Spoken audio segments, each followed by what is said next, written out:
যে ছিল মিষ্টি ছেলে আবু বক্কর নাম, মজার মজার দুষ্টমিতে শেখাতো ইসলাম। বাবা মায়ের বাধ্য ছেলে, অভিযোগ কারো নাই, তাই তো তাকে আদর করে ভালোবাসে সবাই।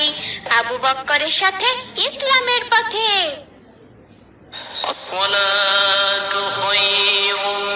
আবু বক্কর, এই যে বাবা আবু বক্কর, ফজরের আজান হয়েছে, এবার উঠে পড়ো, ফজরের নামাজ পড়তে হবে।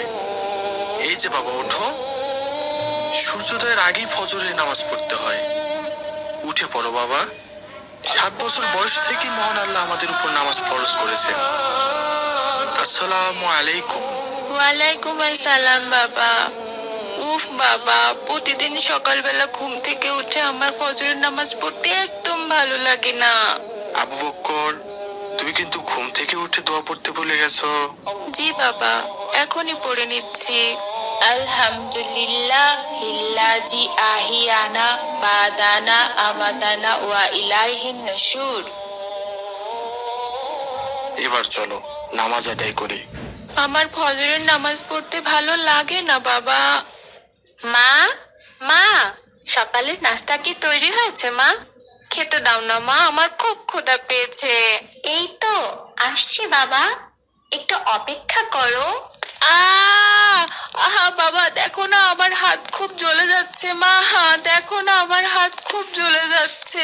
মা, আমার খুব কষ্ট হচ্ছে। বাবা দেখো না।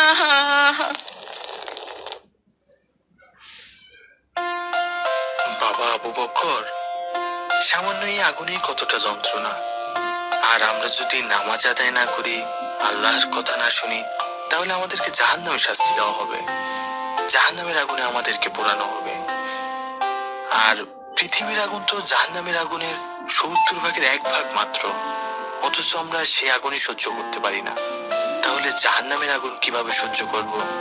তাই জাহান্নামের আগুন থেকে বাঁচতে আমাদের নামাজ আদায় করা উচিত, আল্লাহর কথা শোনা উচিত, কখনো নামাজ পরিত্যাগ করা উচিত নয়, কখনো নামাজে গাফিলতি করা উচিত নয়। হ্যাঁ বাবা, তুমি ঠিকই বলেছো, আমি বুঝতে পেরেছি। আমরা সামান্য দুনিয়ার আগুনই সহ্য করতে পারি না, তাহলে জাহান্নামের ভয়ঙ্কর আগুন কিভাবে সহ্য করব? আমার আর ভুল হবে না বাবা, আমি আর কখনো নামাজকে অবহেলা করব না। আল্লাহ, তুমি আমাকে মাফ করে দাও। আমি এখন থেকে সব সময় নামাজ অভিযোগ পড়বো। কারো নাই, তাই তো তাকে আদর করে ভালোবাসে সবাই। মজার মজার সব ইসলামিক কার্টুন পেতে আমাদের চ্যানেলটি এখনই সাবস্ক্রাইব করুন আর পাশে থাকা বেল আইকনটি প্রেস করুন।